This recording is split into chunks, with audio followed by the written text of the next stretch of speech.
Hello, worldies, and welcome back to my naughty little channel. How are you lovely ladies doing today? I hope you're doing amazing. I want to come back. It's been requested, so today we're talking again about the psychology of the big back. Part 4.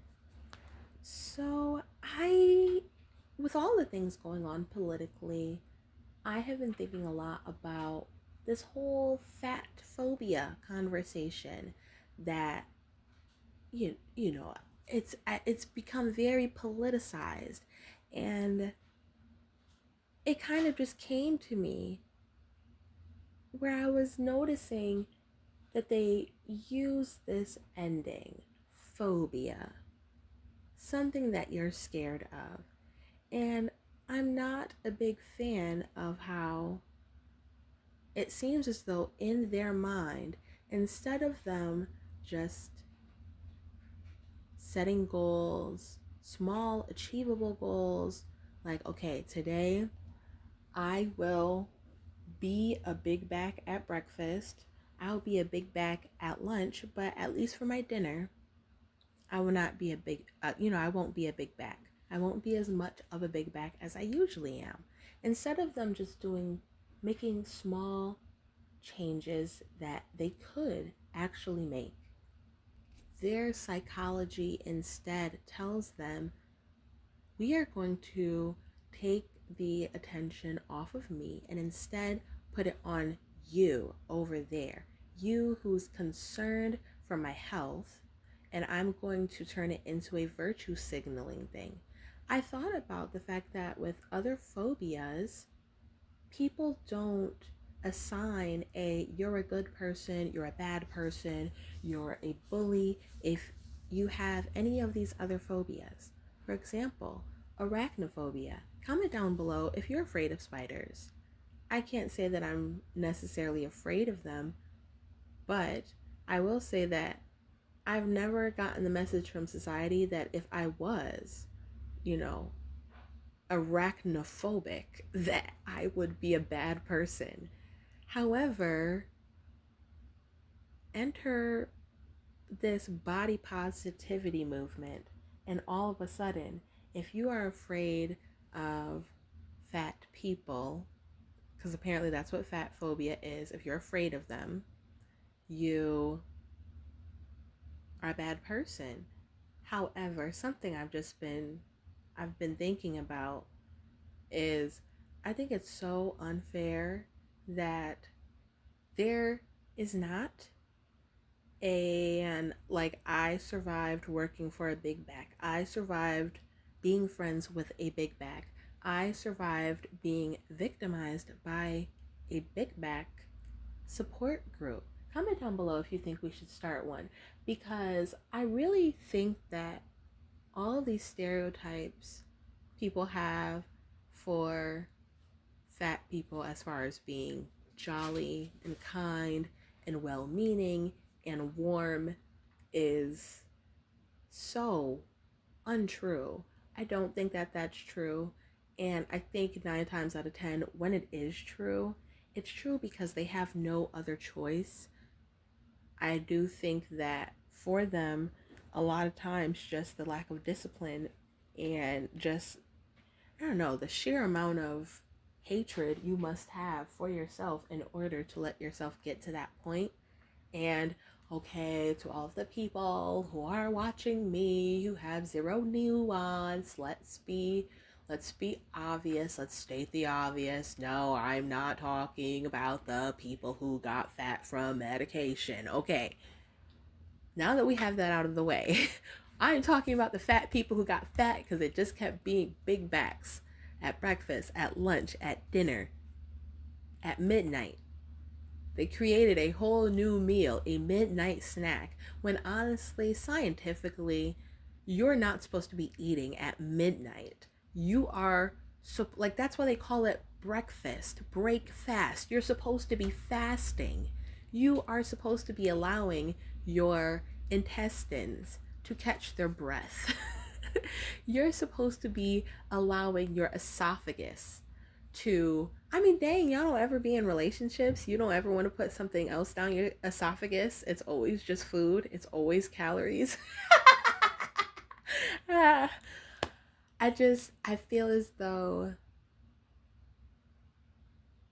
it is insane the amount of projection and the way that they just don't want to address their own issues, their own weight, that instead of addressing their own weight, instead of addressing their own, you know, thighs rubbing together, starting fires everywhere, instead of addressing the fact that, you know, they can't walk up a flight of stairs, instead of addressing the fact that they can't even get into lifts and Ubers without people literally being afraid for the health of their car.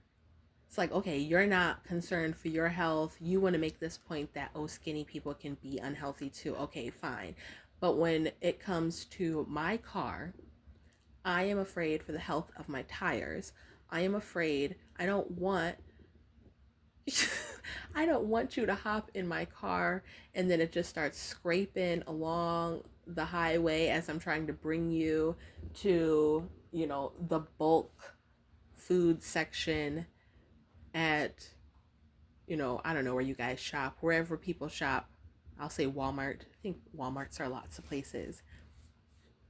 I'm afraid for the health of my car and my tires. I don't want to have to bring you to Walmart to get more snacks. I know you need more pudding cups. I know you need more Jello. I know you need more beer. I know you need more frozen pizzas.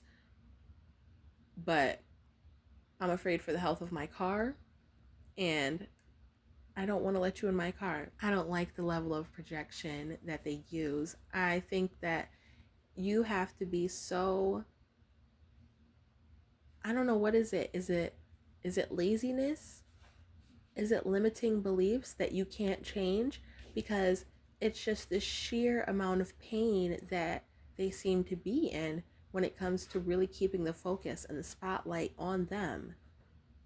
Okay, we say anything about fat people. Okay, but skinny people. Okay, but fat people though. Okay, but fat people. Can we talk about it though? Can we really talk about it? Because y'all are out here trying to make it so that people are losing their jobs, people are not able to provide for their families if they don't want to date you. I'm not even gonna lie, like, I don't understand, why is it okay for roller coasters to have height and weight requirements, but for my own, like, private parts, my own love life, my own bedroom, I don't feel like it's an issue. Me personally, I have a weight requirement, or like a weight maximum for my bedroom, for my boudoir, for my personal life, for my dating. I don't feel like that is fat phobic if a man says that, oh, in order to ride this ride, you have to be under a certain weight. I don't see anything wrong with that. But in, you know, and I think my main point of this video is that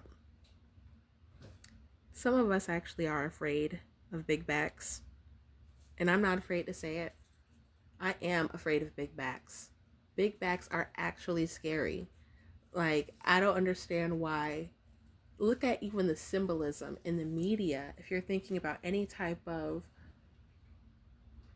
supernatural, like a villain, like a super villain, it's always a giant, it's always a Bigfoot. It's never like, well, besides there being a big superhero, like a big strong superhero, I don't like when you're big and burly but you want to be treated like you're dainty. You want to be treated like you're dainty and you need protection, when you're casting a shadow over children and innocent bunnies in cartoons. You're shaking the ground with every step. Every step you are shaking the ground, but you want to play like this tiny violin, like you're this victim, when you're actually the one that everyone is afraid of. Literally, I am afraid of big backs. I'm afraid of famine when I see how normalized big backery is becoming. I really get afraid. People are talking about oh, inflation and the cost of food and everything like that, I'm like, you know what?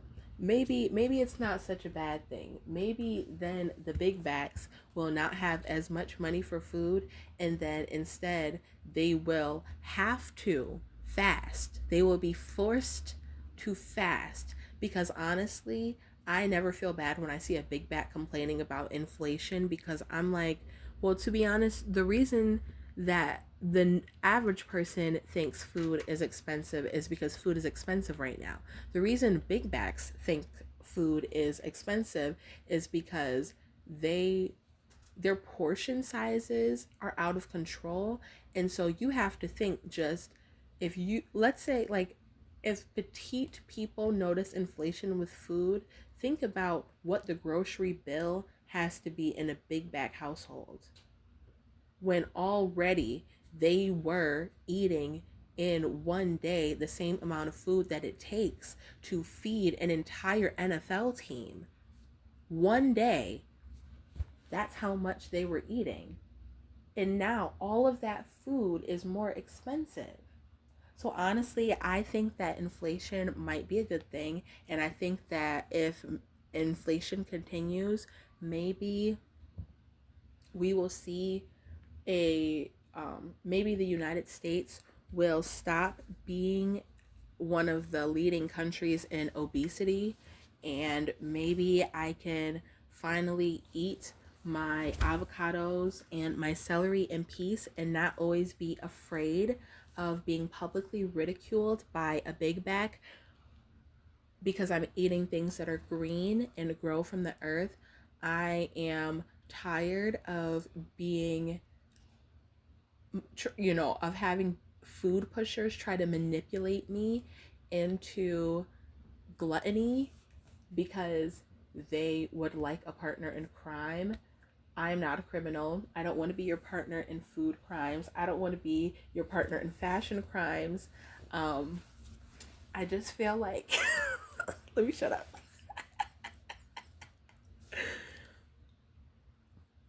I am being such a troll in this video, but I am so serious. I think it's very concerning that big backs would literally rather deflect from their big back activities and their pretty obvious health conditions, the stress that their heart, their lungs, their intestines must be under constantly, and always wanting to come. You are mocking me because of my fear. Like, I've never mocked somebody because they have a fear. What's that fear of, like, textures or whatever?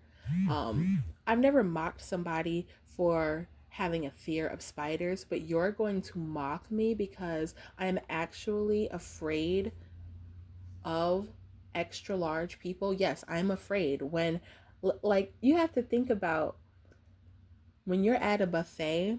Let's say you're at a nice, like, just a simple type of casual event or whatever, and it's a buffet, right? Like a banquet or something. You have to think about how the vibe changes in that room when, let's say, originally people are getting ready to eat and you're like, oh, the food smells great. Oh, looks like they have great options. Looks like they have more than enough for everyone. When everybody in the room is just normal, like average size, and then a big back walks in, all of a sudden the anxiety in the room starts to rise. Instinctually, your DNA is programmed. When you see that big back, your body is programmed to keep you alive and say, oh my God, scarcity is on the way. Two big backs walk in the room. Oh my God, like that. It's, you're a human. You can't help it. I can't help my fear of big backs. And I personally do feel like that word fat phobic is becoming a slur. And I'm so tired of being called fat phobic because I have been victimized by big backs. Like me personally, okay, first of all, I'm too classy to fight. I'm too cute to fight. I don't fight people in general.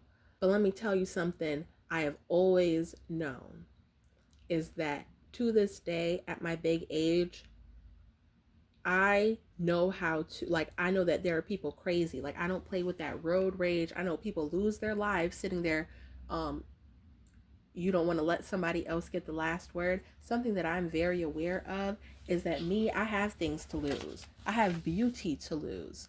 I have business to lose. I have abundance to lose. I actually have things to lose. I have things in my life that I love that I could lose. Big backs literally have nothing to lose. Like, let me tell you, I may like to get petty and go back and forth here and there, just throughout my life, depending on my mood. But let it be a big back. A big back always got it. Can't nobody shut me up faster than a big back. I literally, oh my God, I have to tell, I'm going to start a Patreon soon because I have so many story times to tell about big backs. I am telling you, because no, you're not, I'm not fighting a big back. Yes, you are too large. Yes, I'm terrified of you. You are like, you literally look like you could eat me for breakfast. That is a valid fear. And I'm tired of people wanting to distract from their bubble guts. You want to distract from your constantly stressed out digestive system and deflect over to me and calling me fat phobic. Yes, I am absolutely terrified. Yes, I'm fat phobic. Yes, I'm so scared of y'all. Literally, you shake the ground. When I see you, I feel like famine and starvation is on the way because you just don't look like you know how to eat your fair share. Like, being fat looks like you don't know how to share. Little things like, oh, the plane seat debate. You don't even know how to share square footage on a plane. Like, you don't even know how much oxygen you should be taking up. You don't even know how much square foot on this earth you should be taking up. You're greedy. When I see somebody who's like 600 pounds, I'm like, wow, I would like, oh my, if I have kids one day, I'm never letting my kids play with fat kids because fat kids just look like they don't know how to share. You don't look like you know how to share food, because the way I see it is like, okay, typically, even if you look in a relationship, it's either going to be two big backs together or it's going to be a big back with like a really skinny person. And in that type of relationship, I'm always so scared. I'm like, dang, like, are you eating all the food? Like, I just imagine like, okay, let's say you're making some chicken wings and you're trying to eat them with a big back. Like, in my head, let's say it's two people and let's say you have 12 chicken wings, two people. In my mind, I'm thinking, okay, I might eat 3, you might eat 4, and then we'll have some leftovers. But with a big back, it's like, no, you're going to want to eat 10. You're going to want to save 2 for later and tell me. Let me stop. But what do you think, ladies? Have you ever noticed how big backs like to deflect from their obvious problems and try to make fun of you for being afraid of them? Have you ever noticed how big backs struggle with sharing square footage on this earth? Have you ever noticed how we assign labels like a good person or a bad person to things like whether or not you're afraid of fat people, but we don't do that for things like fear of spiders? Let me know down in the comments below. Until next time, worldies, eyes